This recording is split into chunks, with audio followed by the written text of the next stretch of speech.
projecting the first and second rounds of 2025 fantasy football ADP. That's right.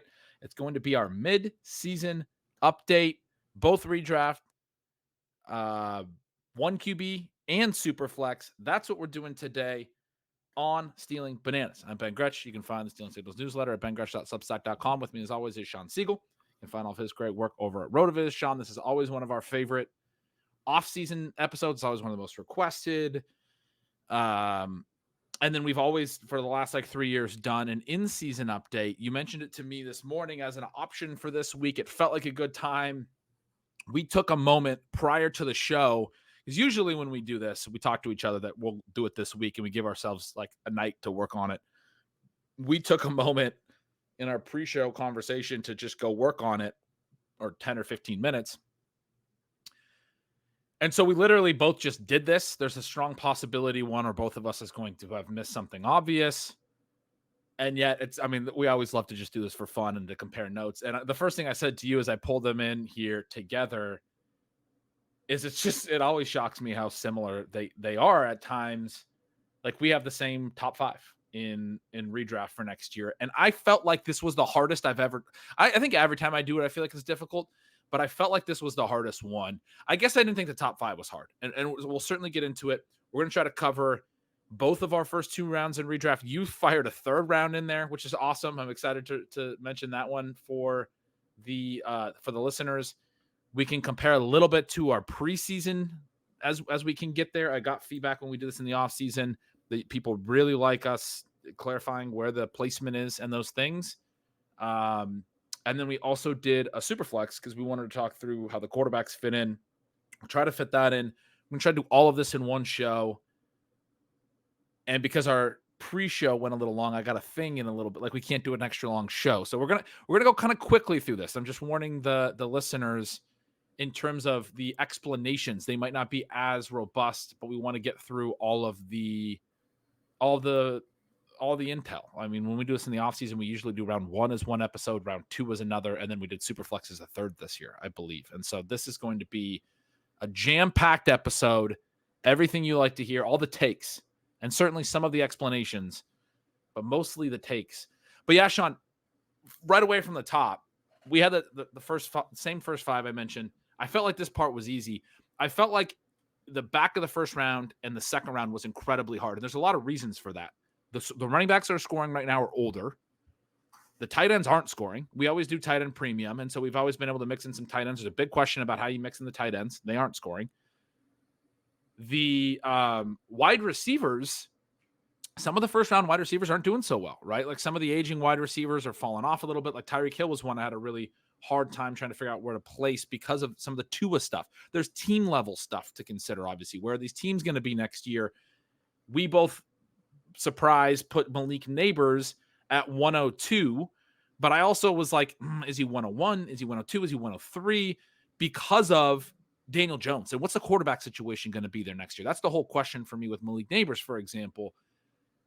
There's a lot of really interesting things to discuss that we're going to need to discuss. I'm curious right off the top, did this feel more difficult for you than usual? We've had more success in our predictiveness in the in-season updates. This one was tricky for me, which is natural. In the in-season updates, we have some scoring. But this one for an in-season update was tricky. Things don't feel really settled. This is kind of what I'm getting at. I love these exercises because they force you to consider how strongly you believe some of the things that you spent the whole offseason researching and building as key parts of how you look at players in general, but then how you look at individual players, and then how you take the new information and weight that. Both things have to go into it. It was a lot of fun. Anybody who is interested, Colin and I drafted a resurrection team for the final OT episode that will come out this week. I think this exercise is fantastic for anybody who is, working through how you would win that. Although, again, Ben, it's not the exact thing that we're trying to project, obviously. Who you're going to select to win Resurrection is going to be a little bit different than who we think will be the first 2 rounds next year. It was tough, but it was also exciting. And I always like taking this opportunity to show, what things we still feel very strongly about and where our thoughts on players have evolved at least a little bit. And then it's always fun to kind of look back at what you said preseason. One of the things that we both had, and I feel good about, is we both had Malik Neighbors meaningfully ahead of Marvin Harrison. And there were obviously reasons for that. Those are definitely manifesting. We both have Neighbors at 2, but it was interesting though that we don't have the same 101. And so you could very easily make the argument for Malik Neighbors as the top pick next year. In many ways, he is kind of the consensus top pick for us, which is a lot of fun. In the Monday article on RotoViz this week, I made the case that what we're seeing with Malik Neighbors and Nico Collins is not a fluke. Not that anybody thinks that it is, but just that sometimes we can be a little bit slow to react to the new reality. And one of the things that is sort of interesting are, players who have a strong last month, and then you go into that early drafting phase, and sometimes drafters are not quick enough to just adapt to where the guys who were young and had a strong finish to their previous season are actually going to go in that next year. So love this exercise. I'm excited to see who you have, but Ben, I'll toss it back to you to give the top picks because, like I said, they're not the same player. They're not. While you were talking, I'm looking through, and it really is surprising to me how similar some of this is. I think we only have 2 players different in the whole first and second rounds combined. I do want to say before we jump into it, preseason you had 5 straight receivers, sort of the meta. I had Bijan and Brees 1 and 2. We've both moved those. I've moved them down. I guess you already had Brees pretty far down. And so you have them like in the same spot. I have 7 straight receivers to start. You have 5 straight receivers to start. They are the same 5 receivers that I have at the start, as I mentioned. You go Lamb 1, Malik Neighbors 2, Justin Jefferson 3, Nico Collins 4. I have the same front 4 as well. We both have Jamar Chase at 5. I went Jefferson 1, who again you had at 3, Neighbors 2, Nico 3, who you have at 4, and I have CD 4. Not really sure why I would or how I would justify CD being 4 other than the optimism for, I think what Jefferson is doing right now is just a reminder of how good he is. And that's why I had him 1. You mentioned all the Neighbors stuff. I felt like Jefferson and Neighbors for me were right there. And then it was sort of Nico or CD at 3. I went Nico because of Stroud a little bit, I guess. By the end of the season, I think we're going to see Stroud come out of his shell a little bit more and still feel like this is, and Diggs may not be there next year on the 1-year deal that you're just like, Nico Collins is tied to CJ Stroud. And this is a superstar situation, quarterback and receiver, the next Manning Harrison, the next, whatever. Speaking of Harrison, right. We have a son in this exercise. But yeah, we both had Chase at 5.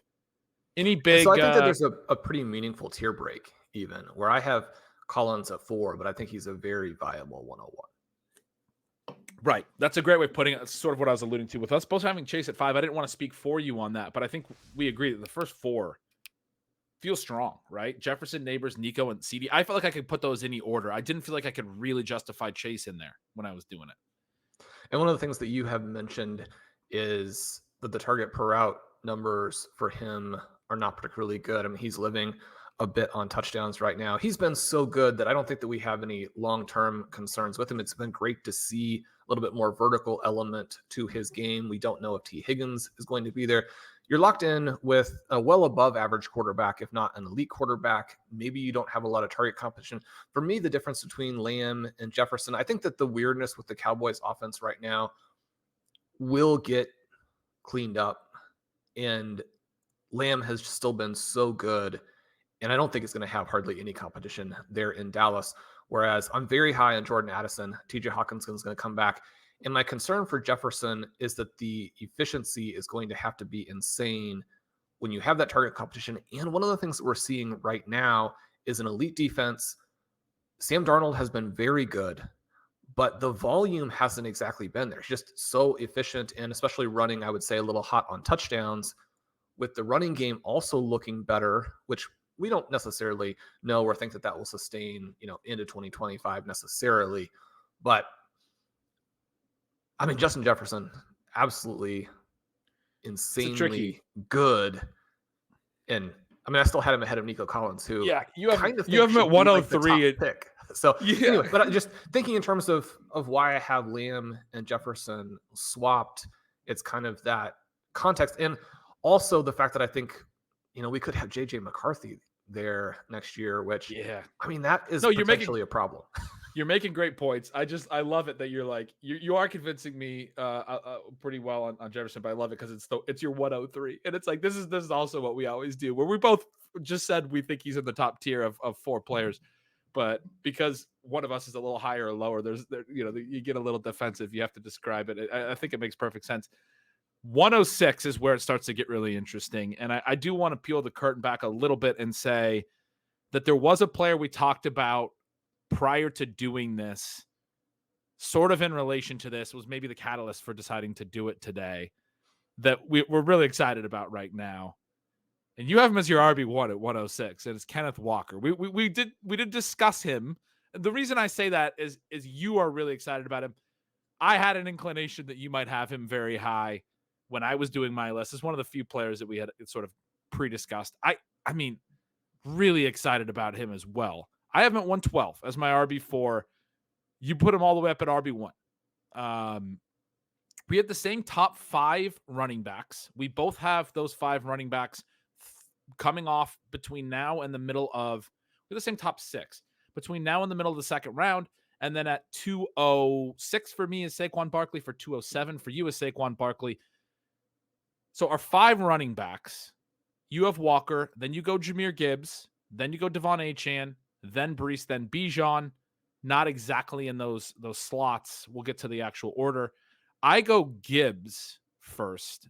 Bijan, I still kept as my RB2. Breece, Walker, and then Achane.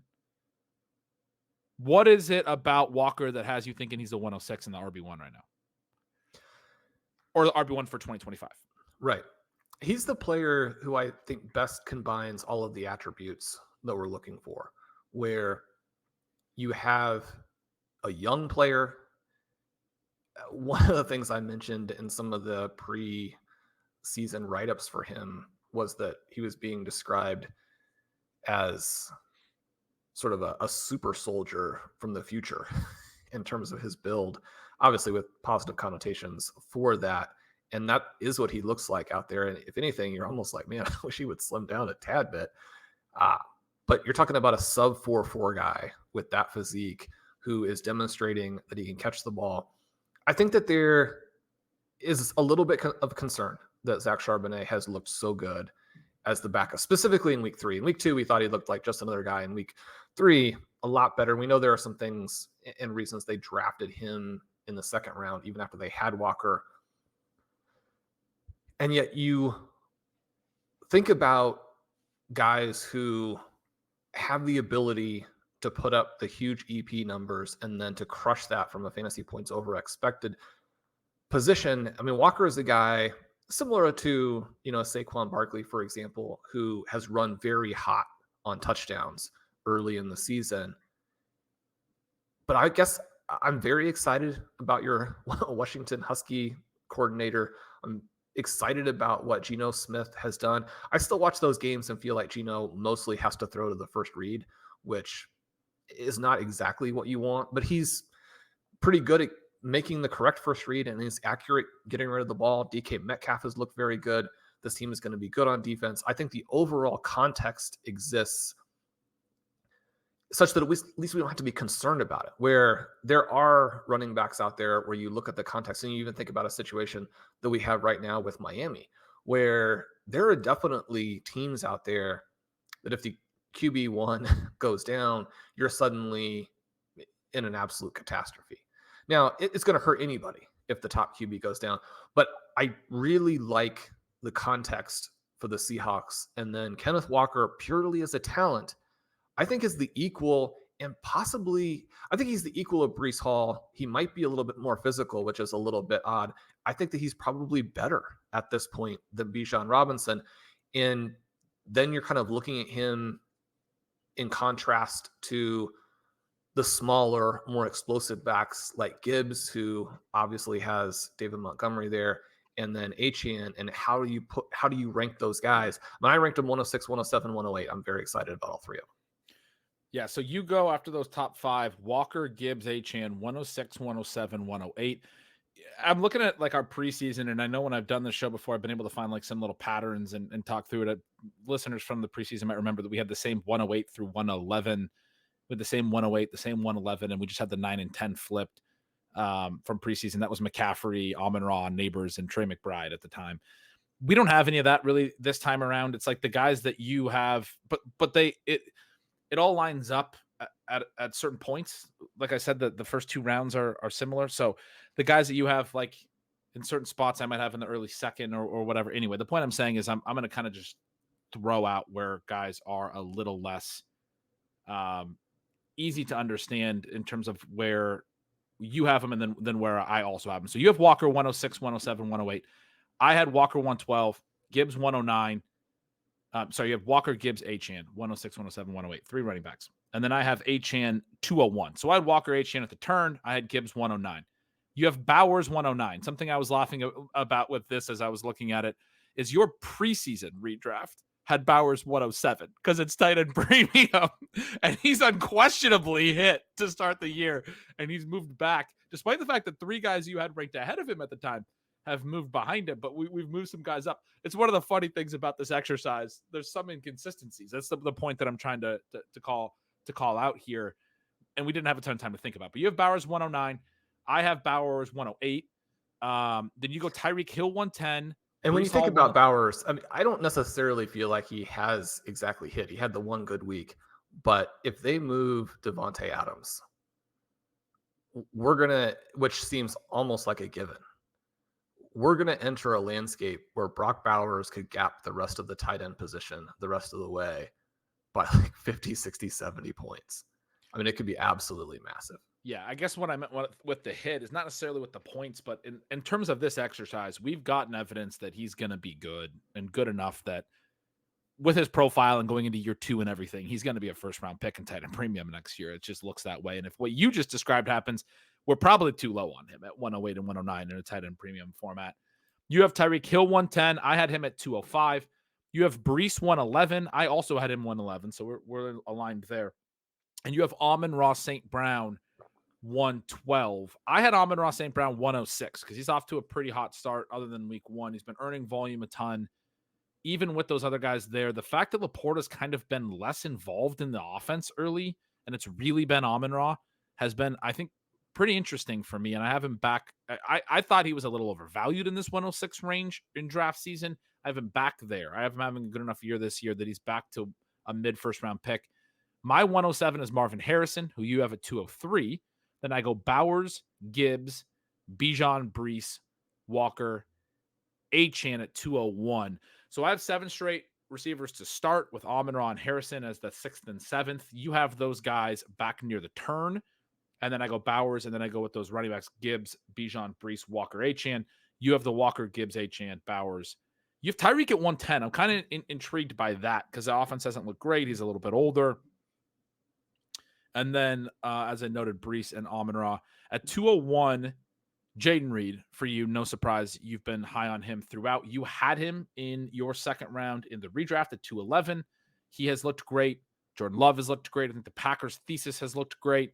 I put him at 203. I'm riding with you on him now. I wasn't as much preseason.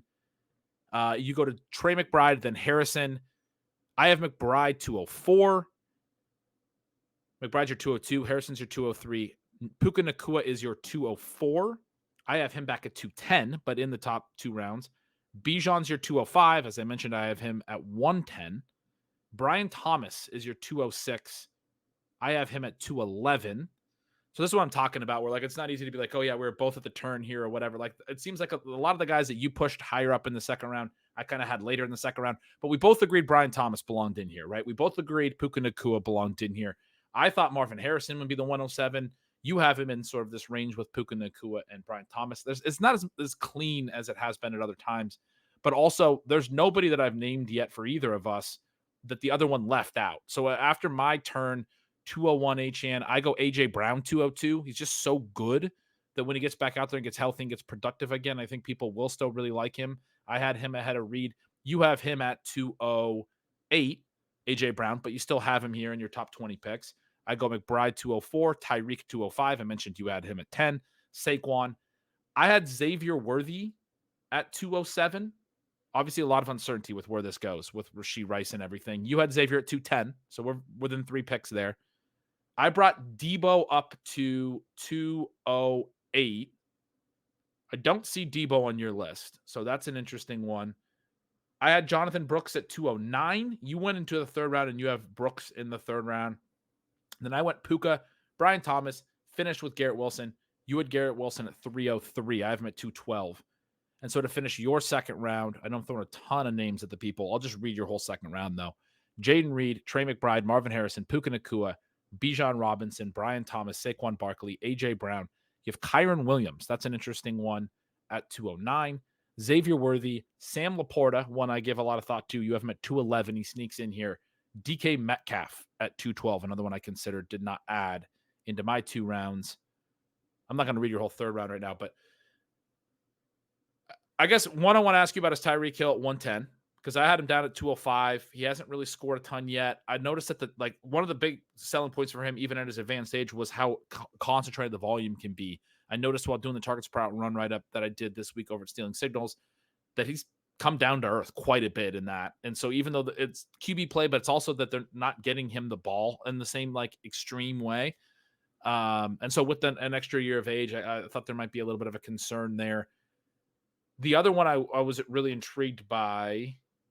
Oh, I just wanted to let you talk about Jaden Reed a little bit as well. So Tyreek Hill is tough. The one name that we left out on both that I think is almost certainly going to factor in, unless the darkest timeline continues, is Christian McCaffrey.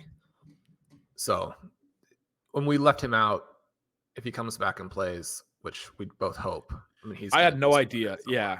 Right. I mean, the idea of Achilles tendonitis and what could happen, and it could be a rupture before 2025. I mean, we have. Yeah, I mean, he might be out for the season just already. So that part is tricky. Tyreek Hill is tough, and I did consider putting him essentially the same spot you did or even lower. I think that with him, I mean, any of these guys can obviously move around, but the situation there with the injury to the QB, I think part of it is that I do expect Tua to come back. That is what the reporting right now indicates. I think that he'll be much more careful again.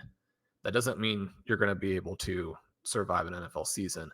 I also think that the Dolphins will do. I mean, one of the things for the Dolphins was that they had wanted to sign him much less expensively in the offseason. And then what you saw with a bunch of guys who didn't have the same stats getting big contracts, they ended up getting kind of backed into a corner. They signed into that big deal.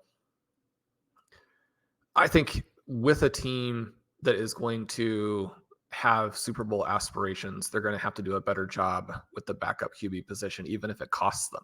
And one of the things that the Dolphins have problems with right now is their salary cap. So this is a team where it's going to be catastrophic if your quarterback gets hurt and then has potentially career-ending complications for any NFL team. You could argue that it's probably worse for the Dolphins than most teams because of the specific circumstances. Hill's so good. He's so fast. The coaching staff is so good. I do think that by the time we get back to next season, that a player who probably should have been the 101 this year and certainly was being drafted in the top 3 very consistently is still going to go in the first round and maybe be one of those guys where he goes at 110 and then in a couple of months everybody's like, why didn't this guy go 101? I mean, he's the best player. So that's kind of my thought process there. But if he ends up not even being selected in the first 2 rounds, I think that's potentially viable with where we are right now, injury related. The other 2 guys I think that were tough were Puka and Cooper Kupp. I put Kupp just kind of in my hypothetical third round as I was trying to get a feel for guys that I had left out and what that might mean. I put him at the 312. Obviously, you're dealing with an old and injury-prone player with him, but we also don't know what Puka is going to look like when he comes back and hopefully has a strong final third to this season. So those injury guys are tough. Then I think Jaden Reed is tricky because his numbers right now are pretty extraordinary, even though he's had to play with Malik Willis for a couple of games.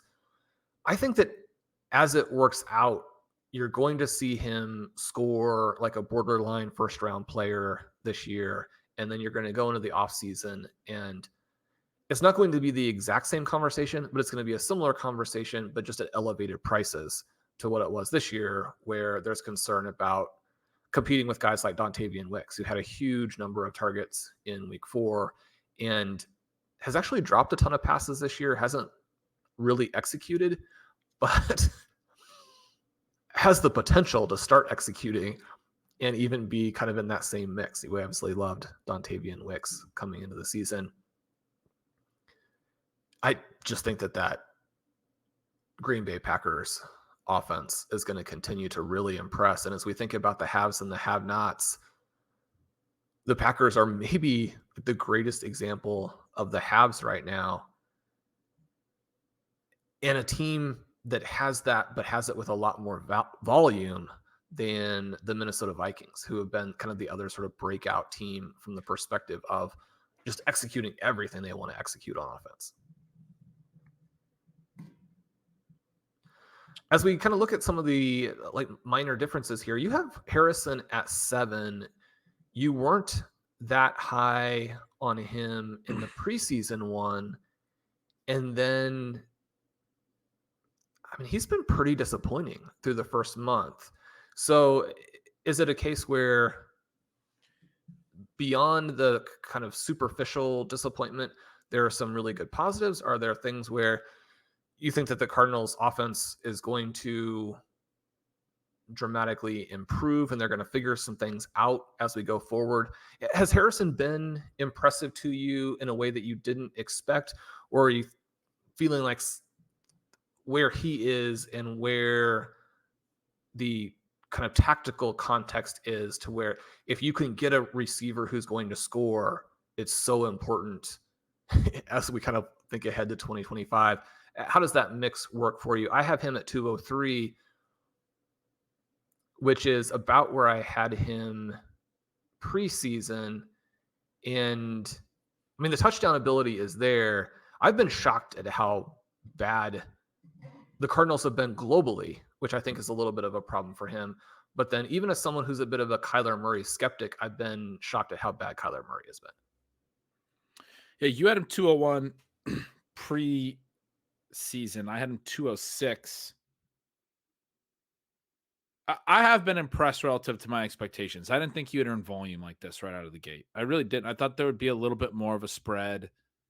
I talked about how I thought McBride would be the guy that would really earn. I did the targets per out run check-in. He's been in a good spot. 22% by PFF's numbers is solid, but it's particularly good with respect to a 15.6 ADOT that he's had. He's earned volume at a really high ADOT. I do the weighted targets per out run stuff at 0.65. His weighted targets per out run is 12th best in the league among players who've run 100 routes, 25 per week. It's, not far off of like Amon-Ra, who I had him right behind. It's certainly ahead of guys like Jamar Chase, and it's pretty well ahead of CeeDee Lamb, and not far off some of the stars, the top names, right? And I mean, I felt like he's been good enough in the first month to be considered a pretty clear and quick, unquestionable success in a way. Did I just say success or something else? I think I said excess. An unquestionable success in a way that I think will build through the season and then will impact next year. But the thing that you just said there as you were asking the question, it was a really tough. I was mentioning how like the first 5 or 6 or so felt easier. I guess, slotting Amon-Ra in at 6, I think to me felt fairly comfortable. 7 was tough. I initially had Bowers in there. I certainly was like, I got to get a running back in here somewhere, but I didn't even know who the RB1 was. Right. And so, like, part of it was, like you said, the as I started to do it, the scarcity of the receivers who are actually going to score, I think, is the way you put it. It was like, because once I decided on Harrison as wide receiver 7 while doing this exercise, and for you, he ends up being, it looks like, wide receiver 9 because you have Tyreek and Reed behind him, or I mean, excuse me, ahead of him. But I had him at wide receiver 7, and I had Tyreek and Reed in my early second. Once I decided on him at 7, I felt like there was a pretty big gap. I ended up with AJ Brown at wide receiver 8, then Reed, then Tyreek. And maybe I'm lower on those guys than I should have been, but I did feel like, as far as the really exciting profiles, the guys that could actually be considered to be within shouting range of Jefferson, Neighbors, Nico, and Lamb as the first 4, and Chase is 5. I mean, Harrison to me felt like he belonged there more than it felt like I needed to get the first running back in when I didn't even know who the first running back was, or something like that. And so I went with Harrison at 7, but also, for me, clearly as part of a tier that worked back from there, right? With Bowers, with those running backs, and even into probably to the next group of receivers. And so it was, a little bit of a positional scarcity thing. Certainly when I ended up laying there, I was like, I mean, the guy, if I was on the clock here, that I would want is this year 2 profile that's really exciting. I mean, he got pushed up his rookie year in ADP before we'd even seen him play because of, similar elements, what he could be. And I think that the target earning and the volume, and then there's been efficiency with it in the first month, has been better than you describe it, I think, is what I would say. I don't think he's been amazing, but I don't think he's been a disappointment. I think and frankly, as far as my expectations, he's been better than I thought he would be in the first month. So yeah, I feel pretty good about him. It's interesting because as a Cardinals fan, and maybe it's just, you have to be careful in terms of your evaluations for teams where you are a fan, because it's easy to get too excited or too frustrated and have that color what you're looking at. I was anticipating someone who looked more athletic out on the field when you know the profile coming in.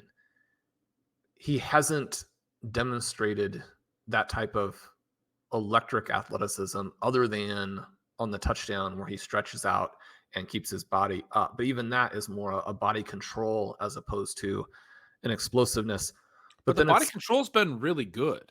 It's looked like really, like, there's guys that don't always look explosive. Like, I guess maybe because we're talking Arizona, DeAndre Hopkins comes to mind, but like, he doesn't always look super explosive, but the body control always looks so on point. That's how I felt Harrison is, like, comped or looked so far.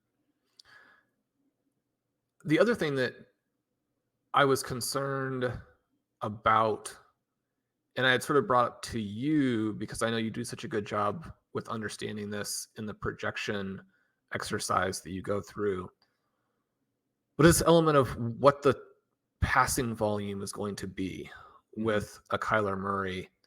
And you were not that you were saying it didn't matter, but that you weren't as concerned about it with him as with some of the other mobile QBs. The passing volume has been way down. I don't know that it's necessarily because of his rushing as much as his inability to pass, along with the fact that James Conner has been very successful. And so you look at this week 4 game where they don't have Trey McBride, and you have the possession at the beginning where it's just James Conner running down the field and you score. And then they have a huge number of possessions. Well, not a huge number. They have all the possessions in the middle of the game Did nothing, where they try and pass it and they can't do anything. And they finally decide, even though they're blown out, they'll give James Conner another run at it late in the game. And he just runs right down and scores. They wound up with a -20, lower than a -20 PROE. I can't remember the exact number. I described what you just said on the possessional stuff in signals, very similar to how you just described it. It was wild. They couldn't sustain anything in the middle of the season or in the middle of the game. And because of that, all they sustained was during the running periods. They ended up with this really negative, pass rate over expectation. I guess I was wanting, in a game where Trey McBride is out, that if you have a player who's been described as a generational player, for them to be able to successfully pass the ball to him and move down the field like we've seen with Malik Neighbors. And it just has been almost the exact opposite. But if you got that, we would have ranked him in the top 3 in this exercise if we got that this week. I don't know. I'm still skeptical, but Yeah. I want the Cardinals to play If better. he had a Malik Neighbors game this week in that situation, if he had a 15 target game, I think I would have had him higher than 7. Well, sure. But we didn't get that. We didn't get that. It didn't happen. So his teammate McBride is one I just made a little note on a moment ago that I wanted to mention because you have him 202. I have him 204. There's a lot of faith there still, right? And the tight ends haven't been scoring, but I just wanted to highlight that. We don't need to talk about it. We both love Trey McBride, but we both still believe in a tight end premium format that he's going to come out strong enough this year that he's going to be a top, whatever it is, 16 pick next year. And then Saquon's another one that I think people will kind of want our heads for a little bit. He's going 101 in some of the resurrection stuff. We both have him in the middle of the second round. For us, this is saying that we do believe he's going to score the rest of the way. We talked about him a little bit before the show. We both share some concerns about the overall profile. We don't want to make this a Saquon defense episode because we're just not really in on the player. I don't want us to go too deep into that. It's just not a great. I mean, having him in the middle of the second round at his age and with the fact that outside of the explosive plays, the peripherals have been about what we expected, and then the receiving is still going to be a bit of an issue. This is actually kind of a bold, like positive Saquon Barkley positioning. So it should be looked at that way as opposed to fading him. I mean, this is an aggressive ranking. That's what I felt like too. There's people that will say that he should be in the top 5 is what I would guess. He has looked good and he was formerly a second overall pick. That is, by the way, part of the reason that I had Bijan as my RB2. You mentioned that as you were going through some of your running backs. I just wanted to throw that note in there. Ken Walker, you commented, and I loved the comment, might just be better than Bijan right now. Part of what I would defend back is why I had Bijan as the RB2 and Walker as the RB4 at 110 and 112. Is that Bijan was a former top 10 pick, and I still think they're going to be very incentivized. Even no matter how good Tyler Algier is, they're going to be very incentivized to make him the guy next year again. And I think they will the rest of this season, and I think we're going to still see that. I still have faith in that sort of part of the thesis playing out. We've had some bad touchdown luck with him.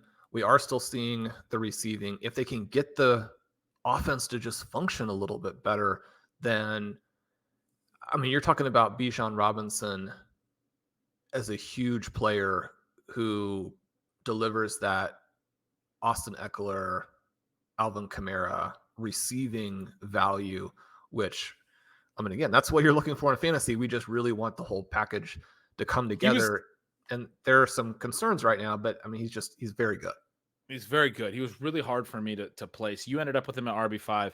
I ended up with an RB2. I'll be honest, at the beginning, I was like, I'm still going to make him the RB1 when I started doing the exercise. And I was like, and then I had him at like RB4 or 5 for a minute. It's like, I got to have Breece over him. Breece is just better. And both their situations have been bad. And well, Breece has been better at the NFL level. And I'm sort of contextualizing Bijan with some draft capital stuff and those things. And Bijan hasn't shown us the like ceiling from a talent level that we need to be drafting him as the RB2 again next year. So, Ben, I want to throw something out for you here that is kind of off track. And we are obviously trying to work through this with a decent amount of tempo. But right now on the Chiefs fan sites are lists of all the receivers they could trade for. They are demoralizing lists because they're not better than the players that just already exist on their roster. You have a situation where Devontae Adams is going to be moved and he wants to go to the Jets. You have a situation where Breece Hall was benched last week, and after he failed at the 1 yard line twice, they talked about how they might have to look at who the goal line back is before they realized how bad that statement was and tried to really walk it back.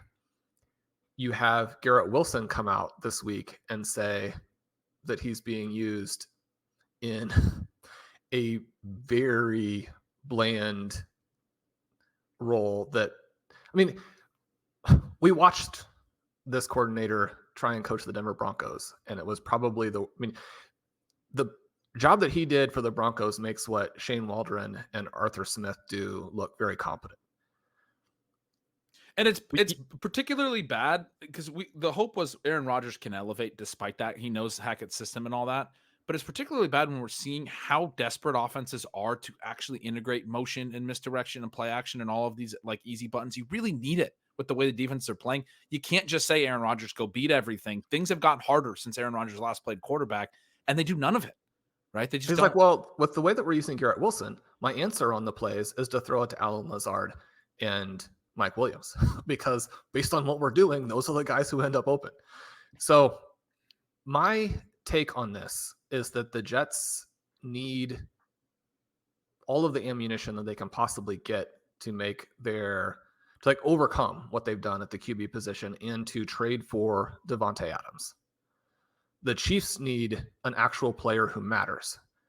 I think that Kansas City has to go out and trade for either Breece Hall or Garrett Wilson and pay whatever it takes. And maybe you want to trade for them both, and you just make it one of those quarterback packages where you're like, we'll give you 3 first-round picks and 3 second-round picks. Right? Because this is the situation with Breece Hall where the Jets have done a lot of weird things, including emphasizing a position they already had covered. But Braylon Allen is really good. And Isaiah Davis is probably also really good. This is a team that is uniquely positioned to actually move Breece Hall, who is going to face a lot of the same issues that we've had with all of these elite running backs as he kind of moves through his contract, where it's like, do we pay him? Do we not pay him? Can we get something for him? You and I, when we broke down the Christian McCaffrey deal, said it's not an overpay.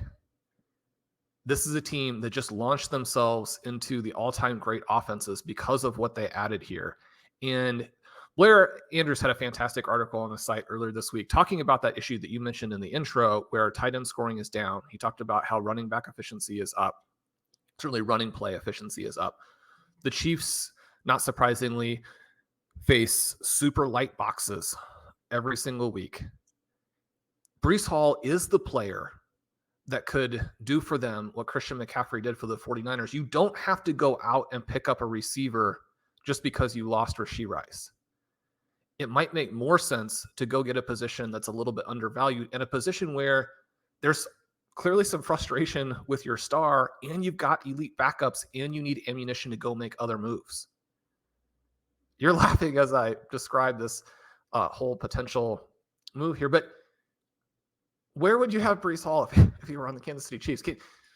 You don't seem to think this is a particularly viable option. I just love, we're in the middle of this exercise and you're like, I'm going to kind of go with a little curveball here. I know we're trying to work through this with some tempo, and I'm like, okay, where's he going with this? And of all the places you could have gone, I mean, when I was laughing there, I think I said it a few weeks ago, but I don't tell you enough how much of a joy it is to do the show with you. It's so much fun to hear the things that come to your brain.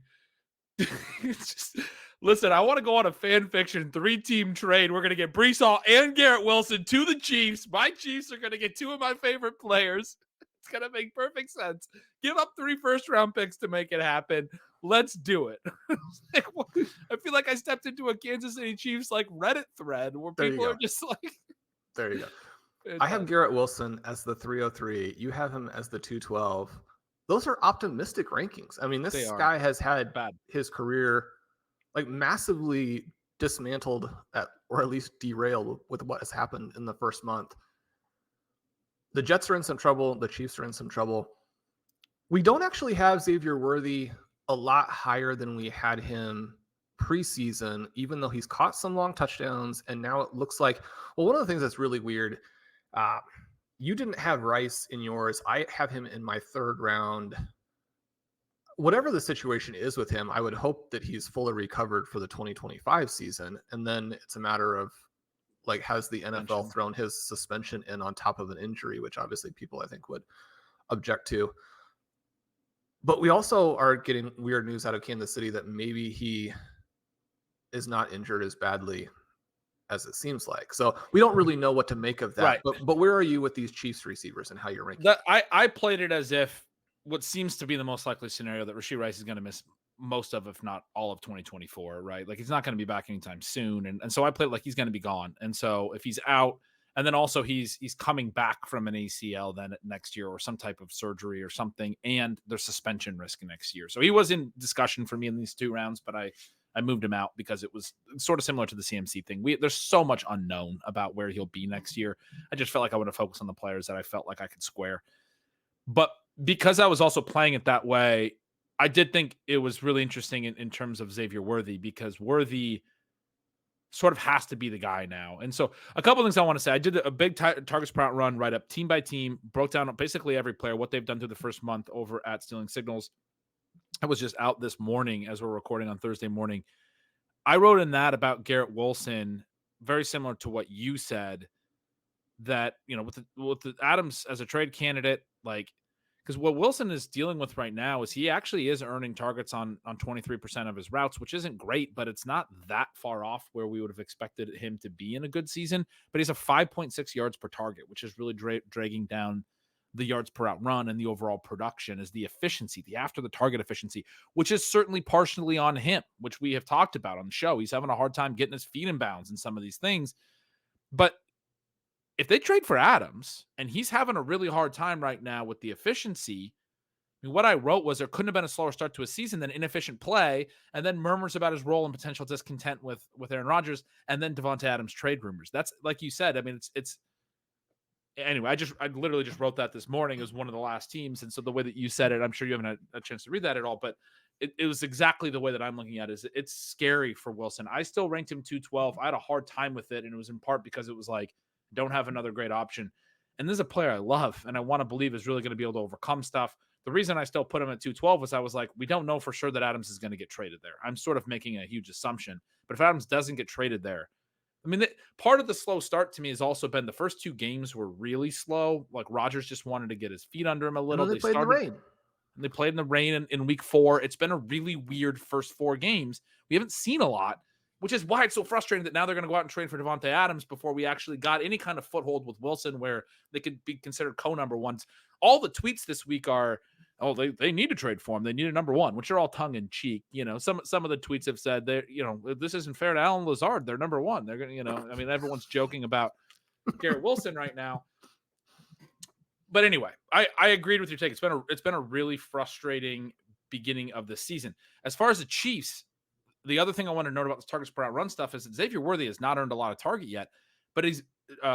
yet per route. But he had, number one, he's been playing a specific role a lot of the time, running off routes. Number two, they've given him 5 rush attempts in 4 games, which is bullish for a rookie. Number 3, on his targets, we go back to this yards per target side of the yards per route run equation. After the target efficiency, he's 11.0 yards per target, right? He hit the long touchdown last week. He's making plays. He had a 3rd down reception. He only had 3 catches last week. One was a long touchdown, 2 third down conversions on the other 2. And one was a 3rd down conversion at the end of the game to ice it. They go and run out the clock right after that. The 13% targets per route run's not great, but if Rice is out, everything else they're doing with him right now suggests very positive things.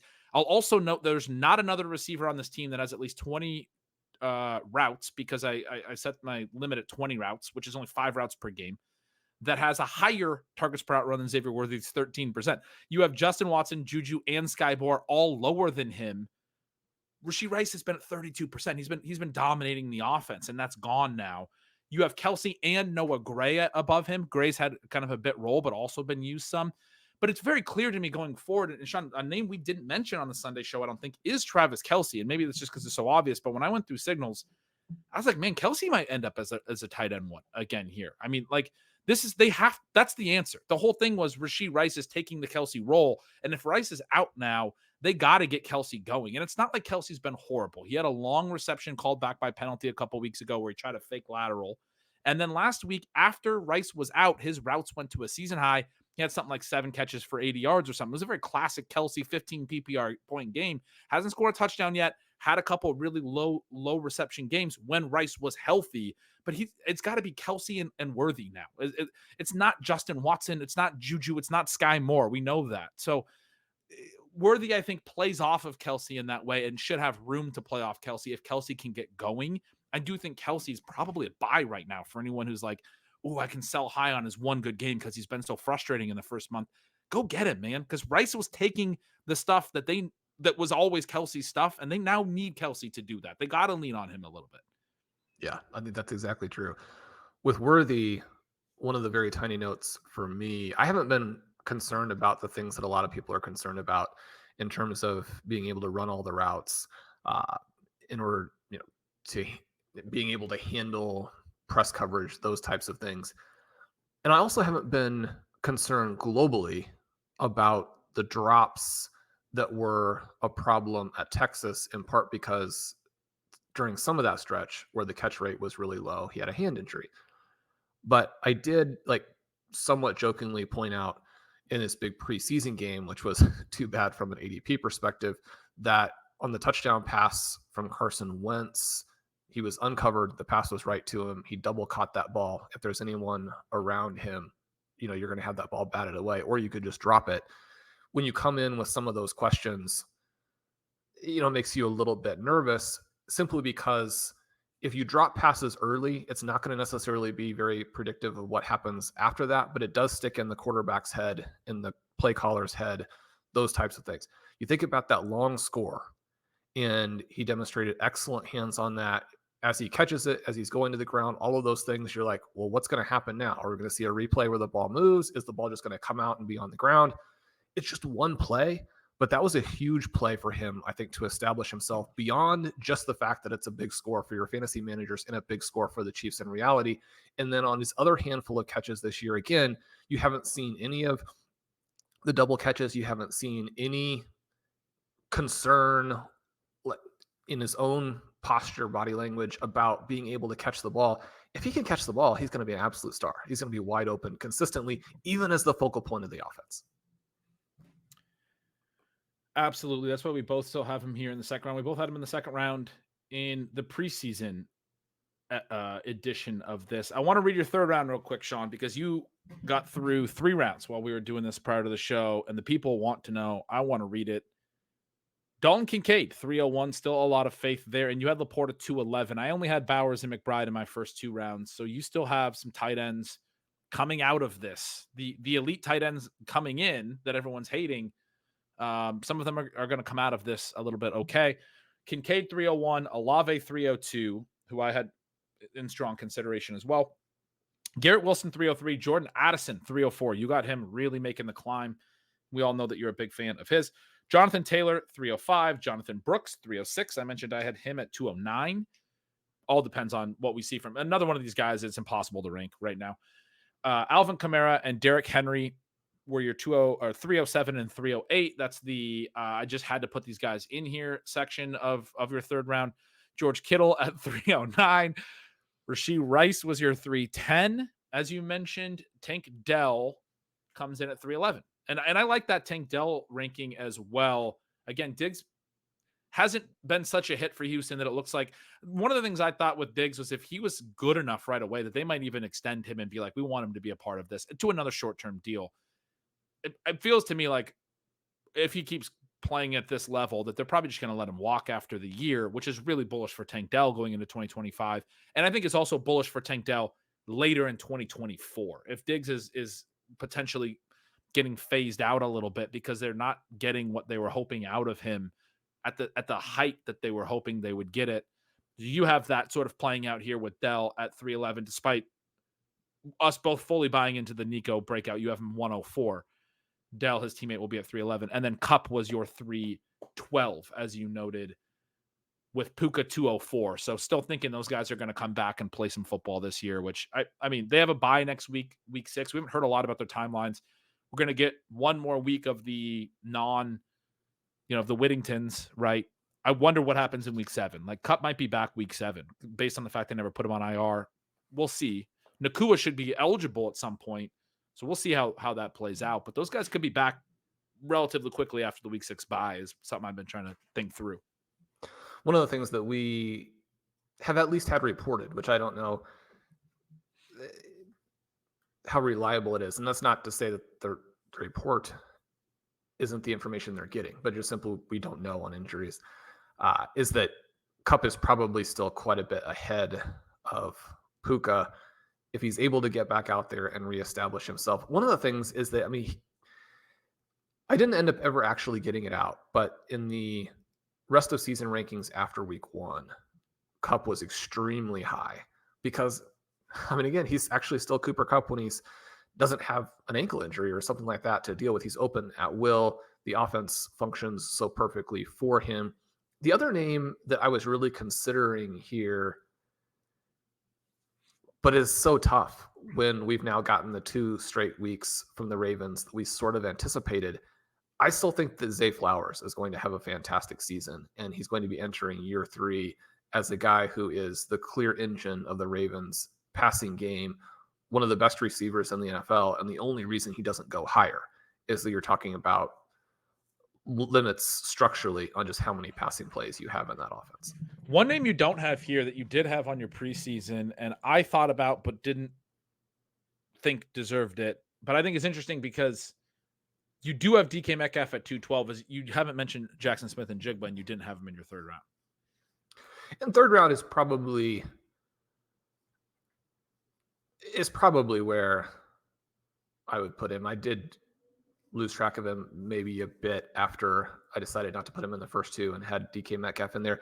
It is something I saw some funny tweets this week. People share them with me about how JSN had warned us, but they still didn't believe that Shane Waldron was going to be that bad. And so it was sort of Waldron versus or JSN, and then what's happening to DJ Moore, for example. And DJ Moore, one of the players who I think, so the next couple of guys, in addition to Zay Flowers, are actually the 2 Bears receivers in DJ Moore and Roma Dunze. One of the reasons I would consider them possibilities is that I just think that they're going to have an offensive coordinator again next year. They got to go a different direction on the coaching staff, for sure. And so once you have that, then those guys are back in play. The situation for JSN, and again, the thing on Monday night that was too bad, especially if you barely lost your fantasy game, is that all they need for him to have a 9th reception and add a number of more yards is for Tyler Lockett to run his rub play like it's a route as opposed to being really weird. Clear offensive pass interference. Like, what are you doing? But just again, from a fairness perspective, we always want to be willing, and it's very important to take in new information. I mean, even though JSN has 2 games out of 4 now with a huge target total, I want him to look more dynamic. I want him to look, number one, I want him to look bigger, which is just like, he's going to be the size he is, but you want him to look more like Amon-Ra St. Brown than a guy who is just taking these targets that exist within the context of the offense, which is kind of how I would describe it right now. I want him to look better. One thing, I agree. I haven't been thrilled. One thing that I noticed in that game, I think it was a late 4th down. They go to DK.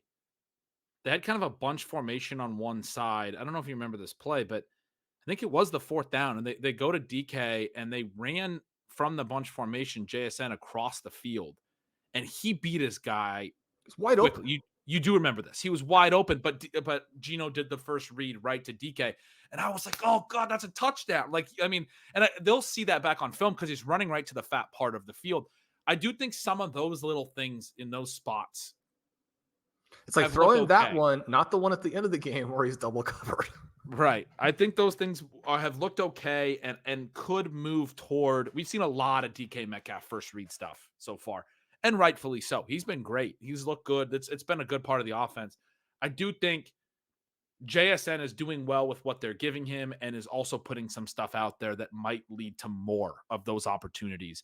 Last week, barely any receiving yardage, for the number of targets and receptions. I think we might get a few explosive plays coming, and that would be exciting. One of the reasons that him catch that kind of back shoulder throw where the ball is on him as he turns, you're like, based on the fact that you ran the route this way and the pass was thrown to you this way, you got to get your head around earlier because that's where it's going to be. If the pass is actually thrown, that ball is probably catchable, even though it's not a great pass. I could see him as on the verge, or I could see him, falling into even more of an equal split with Tyler Lockett, who's still probably a pretty decent player. You just do need the electric plays, and they go for it at the end of the game and they throw in that end zone target. And you're just like, that play is not going to work. He's overshadowed by multiple bigger guys. You've got to have the design. Even though the offense is working really well and he's getting a lot of targets, I still want even a little bit stronger design concept to unlock him. Yep, absolutely. I was going to say one of the reasons his yards was a little low is he had one of his catches went for, I think, 3 yards, even though it was a slant to the middle of the field on that. One of my favorite plays of the year, that 3rd and 16, where they hit him on the slant, had him throw across the field on a hook and ladder to Zach Charbonnet on the other sideline. It's where Charbonnet catches that gets credited for the receiving yardage to JSN. And so that ended up being a 19-yard gain and a conversion. And I think 3 yards went to JSN, 16 yards went to Charbonnet, even though JSN threw that from 8 yards downfield and could have gotten more. But the defense is playing off. The reason I love that play so much, defense is playing off, right? So he has room to throw it without a potential hit to the arm and fumble. And you also know if he throws it bad, you're aiming it right at the sideline where the ball is going to then just go out of bounds. It's a 3rd down. You're punting on 4th. They did it a really seemingly risky play, chucking the ball across the field, a slant from the right side thrown back to the left sideline in a way that was not that risky. And they called it in a spot where the defense is going to be off and then coming up to rally tackle. So he's going to have room to catch and throw. And where, again, if the process isn't great, it'll go out of bounds and it's a punt and you don't even lose the series. And you're doing it also at a time where the payoff is great because you're not getting that 3rd and 16 in the modern NFL, but you go steal a possession. I mean, what a brilliant design and time to do it. Limits the risk of it. We've all been talking for years about they got to do more hook and ladders and more laterals. Well, now that we've seen 2 work really well, is that going to open the floodgates? Is this going to be the play that happens every week? I hope so. I mean, it should. It absolutely should. But God, that was, really bullish for the Ryan Grubb stuff. We've talked about him a lot on the show. It's just one of those things where it's okay, he's thinking up this play. He's thinking through what the risks are and what the payoff is. He's calling it at the right time against the right defense. He knows that the Lions must play soft coverage on 3rd and 16 form situations like a lot of defenses do. So you can run JSN on this little drag, slant, and you have plenty of room for it. It's just, everything about it was so high football IQ. And you go and you steal a possession, right? In a spot where if it doesn't work, you're punting anyway, right? You've already lost the possession. It was like I compared it in stealing signals to a great defensive coordinator call that creates a strip sack fumble or an interception. And we're like, yeah, that was the defensive coordinator stole a possession there, right? Got a turnover, called this great call at the right time. That was an offensive coordinator stealing a possession. That was fantastic stuff. Anyway, I loved that play. I wanted to talk about it. It was on Monday night. We didn't get to talk about it on the Sunday night show. We got to go to the Superflex rankings, Sean. And we were just talking about Caleb Williams. We both have him at the 1-2 turn.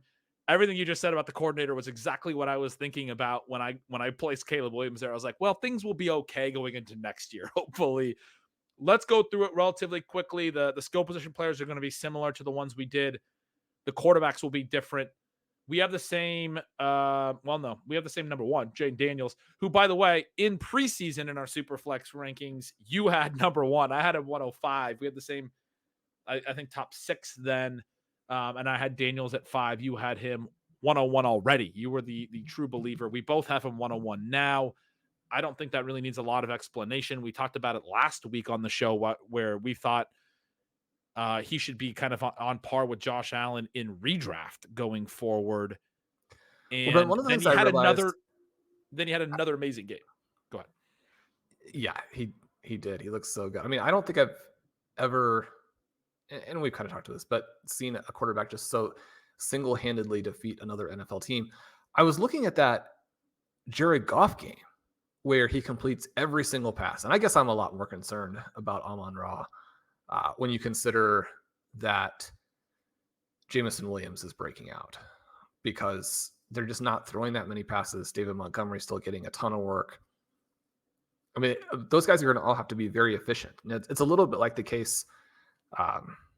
Well, maybe it's not like the case. I was going to say it's a little bit like the situation with Anthony Richardson where you have to hit on those long passes or else nothing else works. For the Lions, those guys, you need Jared Goff to complete every pass for the guys to get their different pieces. And even then, Sam Laporta, another frustrating week. But my point there was that, real quick, that Amon-Ra has a 29% targets per run right now. Laporta's at 12%. It's got to come up, and I think you're saying that those are going to converge. But Amon-Ra's still top of the league in targets per run right now. Yeah, if they would cut David Montgomery, then if they throw the ball enough. Yeah, sure. But in a game where Jared Goff completed every single pass they still punted about the same number of times that the Washington Commanders have punted in the last 3 weeks combined. So, that's how good Jaden Daniels has been.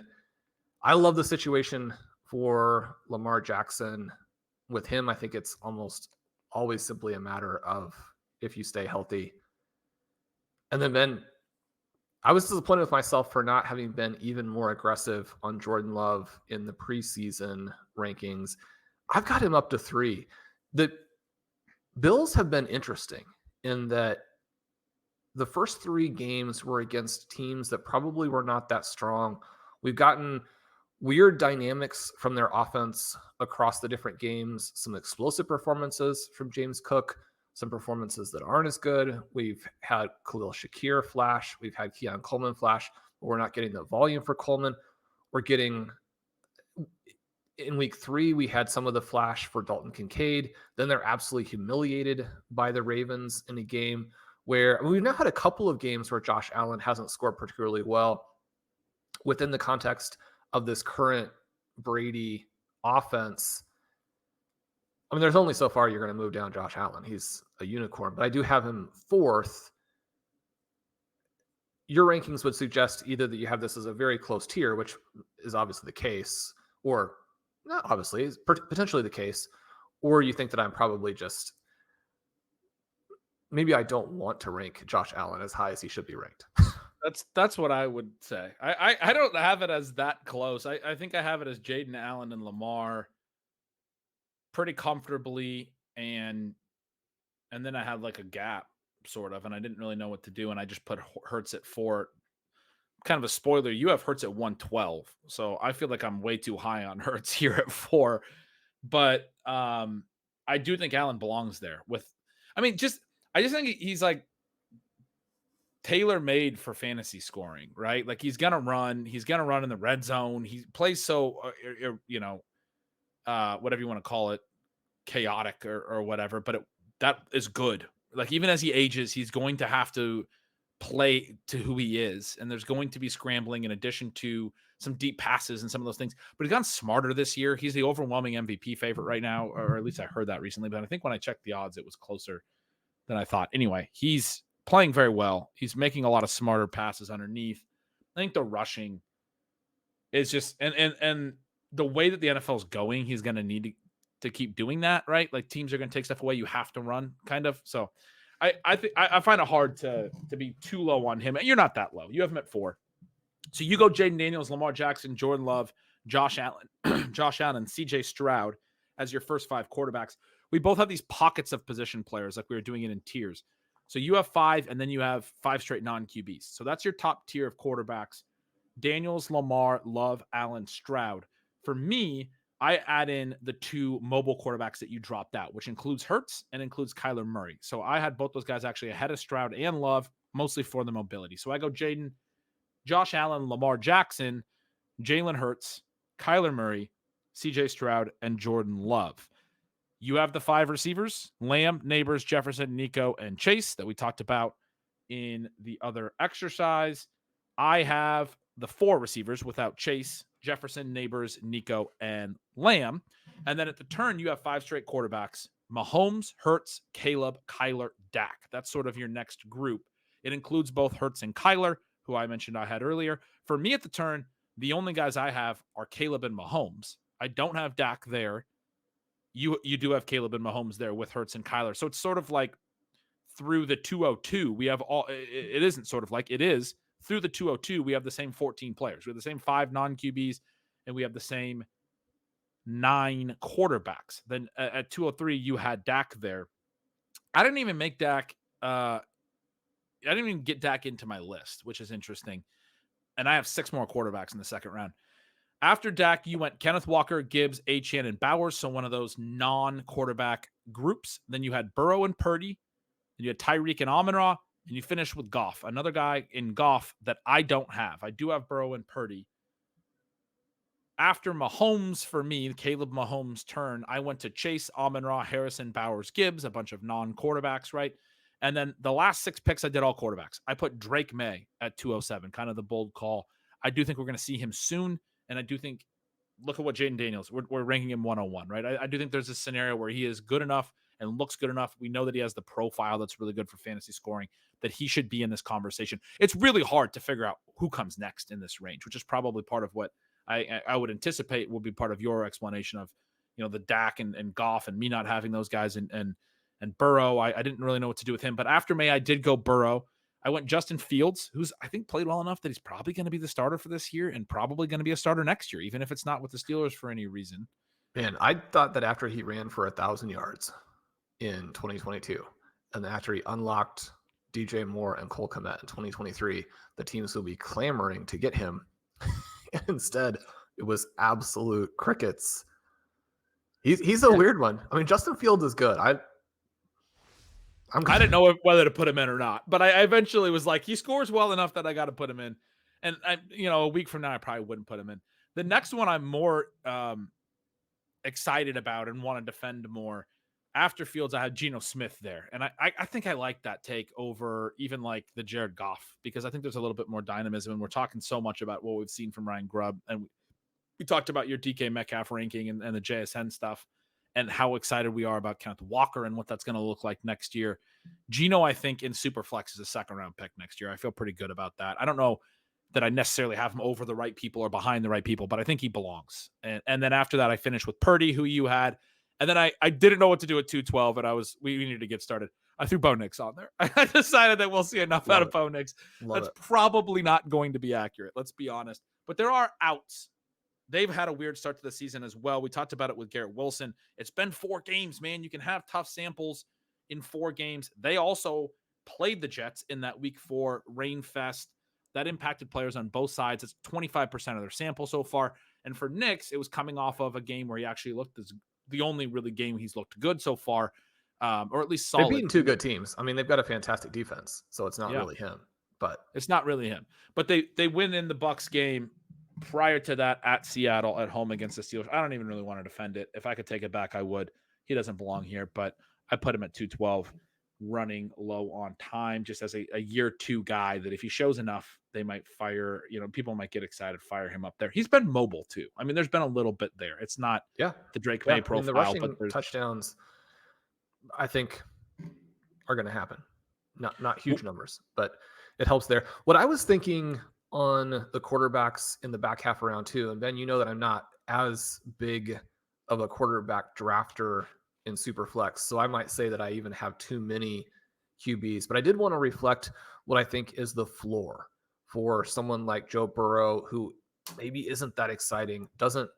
He's almost the opposite in some ways from a Josh Allen, in that his greatness, if you want to call it that, gets mitigated in fantasy football scoring, but he's going to have Jamar Chase, you assume, and you have that passing floor. With Brock Purdy, again, you have the offense, you have the passing floor, you're going to be surrounded by elite weapons, even if you don't have every single person you have on this year's team. And then for Jared Goff, the difference for me between Goff and Geno is simply that he is able to get through his progression, and he's got better weapons.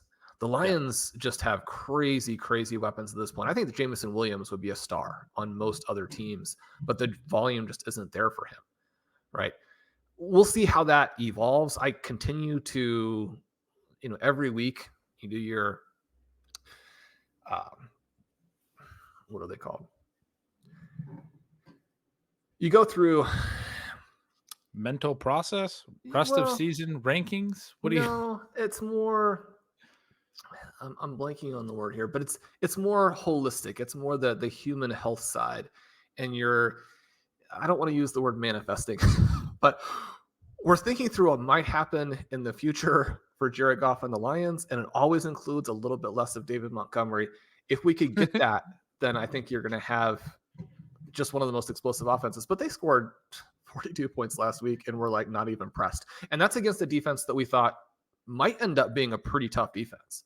And I think they might still, I mean, it's a good point. But the big issue I always have with him is he's not mobile, and they run the ball inside the 10-yard line as much as anyone. It's all David Montgomery rushing touchdowns, or Jahmyr Gibbs had 2. It's like you got to have the passing TD rate spike potential if you're not mobile.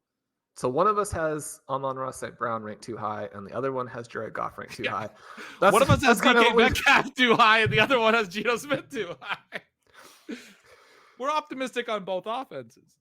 Yeah, I do like the Drake May pick. I guess I think there's such a wide range there that I'm probably going to go in a different direction because it's a little bit the same philosophy. And neither one of us put Anthony Richardson in here. He obviously belongs in. That was mostly an oversight there on my part because I was moving him down. He obviously belongs in still?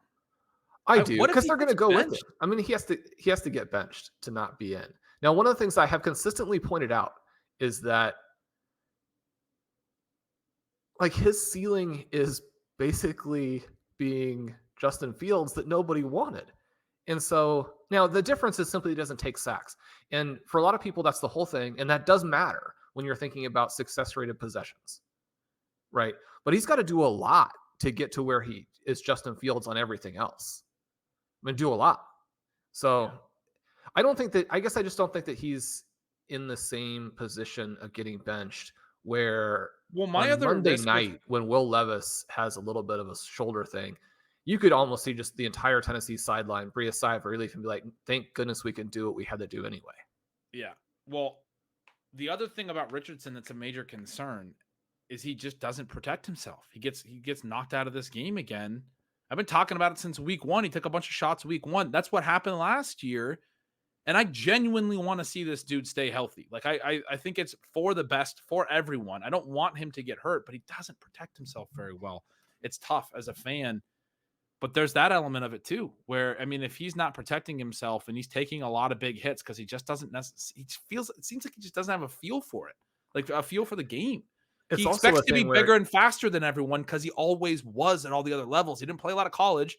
You know, most of his reps are still, you go all the way back to probably high school, right? And there was obviously he played a whole season in college football, but when you're that much bigger and faster than everyone, you get to the NFL, it's a different game. You got to understand the slide and all that stuff. And some quarterbacks just have a really hard time with it. Well, your instincts kick in. I mean, you give Tua the chance to not go hit that guy on his concussion play. And I mean, he would take the option to get down 1,000 times out of 1,000. That's one of the reasons why they're working with Jaden Daniels to try and get him to not take hits, because you have to train it into the person a little bit. The other thing I think with Anthony Richardson, and I'm certainly not saying that he should have done it in this past game, but the way that he's going to take hits, he's probably going to have to play injured in the future to fully maximize his value to the Colts. And then certainly, you know, as a downstream effect to fantasy managers. And that also is tough, right? I mean, football players have to play injured, but as the quarterback and that type of thing, if you are limited, then, and it's one of the reasons why I consistently have the mobile QBs ranked lower in Dynasty for Superflex than most other sources, is that I think that part of what you're hoping to get with the QB is longevity, right? When you're drafting them at those spots. But we don't have evidence at this point to suggest that the mobile QBs are going to be able to keep scoring the way that they need to score to also be worth those picks when they're in their 30s. And so those are some of the things that we're dealing with the mobile QBs here. Lamar Jackson looks really good right now. We know he's had trouble staying healthy, and at least at that point in his contract journey was not willing to play hurt, which again, probably shouldn't have. But the guys who are going to take a lot of shots are going to get banged up. I mean, you've also made some strong points in favor of him. I do think I should have included him here. It's I don't want to harp on the guys that I put ahead of him, but the last name that I put on this list should not be ahead of Richardson in terms of next season. At this point, there's no mental consistency with that whatsoever. I do not stand by that take. Shawn, this has been a super fun episode. We redid the first and second rounds in redraft. We redid them in Superflex.